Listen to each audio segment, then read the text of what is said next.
네, 안녕하세요. 여러분들의 구독과 좋아요로 이 채널이 유지되고 있습니다. 네, 영상 속도는 1.5배를 추천드리고요. 항상 구독자님, 멤버십 회원님들에게 감사하다고 말씀을 드리면서 이번 내용, 이더리움 첫 ETF 시작하는 내용으로 한번 준비를 해보았습니다.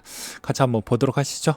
최근에 이더리움이 이제 오픈되고 나서 오픈바를 받지 못하고 있다 실망하시는 분들도 좀 있는데요.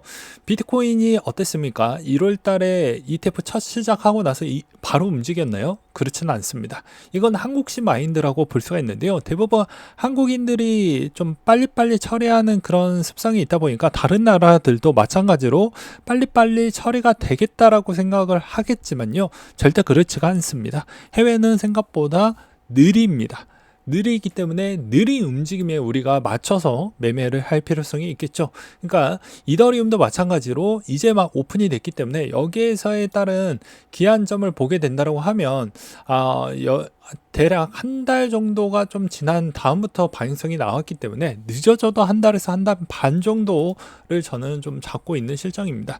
그러면 당연히 비슷한 선례를 가져간다고 하면 이더리움도 아마 한 달에서 한 달 반 정도가 걸리지 않을까라고 보고 있고요. 그 다음으로 왜 이제 좀 더 구체화적으로 이야기를 하게 되면 LP사 부분하고 AP사 부분이 어느 정도 좀 많이 늘어나야 됩니다. 늘어나야지 이게 실질적으로 가격에 영향할 수 있을 만한 정도까지 성장을 할 수가 있는 배경을 볼 수가 있게 되겠는데요.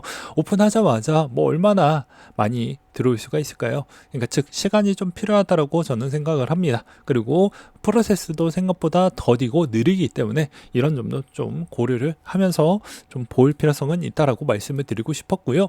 그 다음으로 이더리움 현물 ETF 상장 거래 첫 5억 달러 거래가 되었습니다. 그래서 이제 여기서도 상장했던 추이에서 별로 첫날 오픈바에서는 별로 뭐 영향을 많이 못 받습니다. 그것도 이제 마찬가지로 비트코인 이제 아이쉐어즈 블랙로 비트코인 거 ETF를 보게 되면 첫 시작할 때 어땠습니까? 한동안 좀 죽었다가 곧바로 올라가죠. 그러니까 즉 요 기간 동안 요 기간 동안 11일부터 24일 동안은 좀 죽었죠. 그러니까 대충 한 보름 정도 추이는 좀 죽을 쓰고 난 뒤부터 방향성을 잡았기 때문에 이런 점도 좀 볼 필요성이 있지 않을까. 그렇다 보니까 지금에 있는 상황을 이걸 10분봉으로 좀 보게 되면 약간 횡보하는 형태를 좀 볼 수는 있겠지만요. 일봉 추이로 보았을 때는 좀 더 쉬어갈 시간대가 좀 더 있다. 그래서 실망감을 너무 많이 가지실 필요성은 없다. 좀 더 시간 뒤에는 계속 자금이 더 많이 들어올 것이다 라고 저는 생각을 하고 있습니다. 그러면 이제 비트코인 경험으로 더 쉬운 거래가 예상이 될 것이고 1조 3조 달러 비트코인 대비 약 30% 규모 유입을 예상을 하고 있는 실정입니다.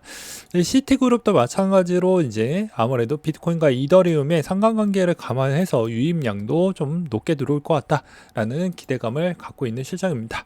그렇기 때문에 저도 마찬가지로 상당히 기대감이 높은 가운데 여러분들은 이제 어떤 생각을 갖고 있는지도 이제 댓글로 좀 남겨주시면 정말 감사할 것 같고요.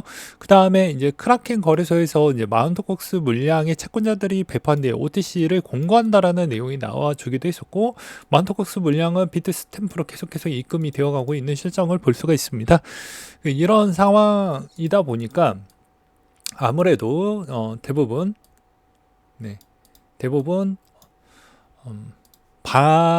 반응성도 채권자들의 크래켄에서 비트코인을 상환받았지만 매도세는 크지 않는다라는 주장이 있고 크다라는 주장이 있지만 제가 보기에는 크지 않는다라고 주장을 좀 내비치고 싶은데요. 그 이유도 있습니다. 왜냐? 일단 현재 들어오고 있는 유입량 추이가 나쁘지 않기 때문입니다. 그리고 이렇게 매도세가 나왔을 때 또 절묘한 타이밍 때도 마찬가지로 그레스케일에 있는 GBTC에 있는 물량이 마법같이 잘 안 나오고 있습니다. 이거 무슨 말이냐면 내가 팔려고 하는데 남이 좀 더 많이 팔려고 하면 가격이 붕괴가 되는 그런 수순이 나오다 보니까 어느 정도 완급 조절을 좀 한다라고 볼 수가 있겠고요. 그 다음에 나올 수 있는 물량은 연초에 거의 다 나오지 않았을까 라고 생각을 합니다. 그러니까 대부분 2월 3월달 추이에 어느 정도 다 나올 만큼은 나오지 않았냐라는 의견들도 있긴 하지만 제가 보기에도 여기서 수수료도 약간 좀 비싸고 하다 보니까 아무래도 여기서 좀 더 추가적인 물량은 조금 더 나올 것으로 저는 생각을 하고 있는 실정입니다. 그래서 시장이 버텨줄 수 있을 만한 자금이 계속 들어오다 보니까 마운트박스 부분은 그렇게 크게 개의치하지 않을 필요성이 있겠고요. 그 다음에 이제 채굴회사 부분도 미리 저번에도 이야기를 했듯이 나올 수 있는 총량은 아니 나오긴 하겠지만 그 물량에 따른 그런 무게감은 생각보다 덜하다라고도 말씀을 드리기도 했었죠. 그렇기 때문에 나쁠 건 없다라는 것과 그 다음에 테슬라 부분도 이번에 실적이 조금 미스가 나왔는데요. 오히려 그것으로 인해서 테슬라가 보유하고 있는 이제 남은 비트코인 부분도 이제 또 파는 거 아니냐라는 이야기가 나오고 있는데, 요거는 이제 아무래도 이제 머스크 형님이 이제 누가 대통령이 되느냐에 따라서 비트코인은 더 많이 모을 수도 있고요, 아닐 수도 있는 그런 포지션으로도 갈 수가 있기 때문에 이런 점도 좀 참고하시면서 볼 필요성이 있지 않을까 싶습니다. 그 다음에 이제 나머지 알트코인들, 국내 알트코인 이야기의 방향성에 대해서 좀 이야기를 해보려고 하는데요. 그 국내 거라는 건 김치코인의 이야기라는 겁니다. 그리고 NFT도 포함입니다. 참고로 법적으로 이제 명확하게 19일 기준점으로 명확하게 자리 잡고 이제 진행이 하다 보니까, 옛날에는 개나 소나 하고 대기업들도 이제 좀 했어요. 근데 이제 이게 법적인 사항에 따른 과정도 좀 세고 그다음에 이미지도 실추가 될 수가 있기 때문에 이제는 진짜로 할 사람들만 하게 되는 시장판으로 변화하고 있습니다. 그래서 유플러스의 NFT 사업도 철수하고 있는 수순 같은 경우가 그런 거라고 볼 수가 있겠고요. 나머지 뭐 GS나 그 다음에 신세계 쪽에서 일부 좀 하고 있는 거, 롯데가 좀 하고 있는 거, 이런 것도 좀 유심하게 볼 필요성은 있지 않을까 싶습니다. 그렇기 때문에 이제는 진심인 그런 애들 빼놓고서는 쉽지가 않는다. 왜냐, 저번에 또 말씀드렸다시피 7가지에서 9가지 요 사이에 있는 그 구간을 모두 다 지키면서 하지 않았을 경우에는 이제 사기에 준하거나 또 논란과 소송과 분쟁과 이런 거에 따른 또 해명과 이런 분탕질이 계속 이어나올 수가 있기 때문에 웬만하면 쉽지는 않을 것 같습니다. 그래서 이쪽에 별로 정말 진심이 아닌 그런 기업들은 어느 정도 좀 필터링이 될 것으로 보고 있기 때문에 그런 점도 좀 보시길 바라겠고요. 그 다음에 이더리움 현물 ETF 10억 돌파하고 이제 그레스케일 부분에 있는 물량 부분도 좀 걱정거리라고도 했지만, 제가 보기에는 저번에 이제 수수료 잠깐 이렇게 좀 흘리면서 보긴 했지만, 대부분 이제 비트코인 대비에 있는 수수료 대비 보다는 그렇게 크게 차이가 나지 않기 때문에 그렇게 많은 물량이 나오기에는 전 어렵다라고 보고 있는 실정입니다. 그래서 신경 쓸 필요성은 전 없다라고 말씀을 드리고 싶었고요. 그 다음에 이제 최근에 거래소에서 이제 막 거치식으로 했었을 때 막 엄청나게 뭐 이렇게 예치금 이자를 주겠다라고 막 마케팅을 쏟아붓고 있는데, 요거 4% 물렸죠. 참고로 물렸습니다. 그래서 해프닝인데요. 이것도 잘 읽어보셔야 됩니다. 사람들은 마케팅의 소문, 저는 잘 안 속죠. 예, 이 내용을 보게 되면 변동금리입니다. 변동금리예요. 고정금리가 아닙니다. 참고로.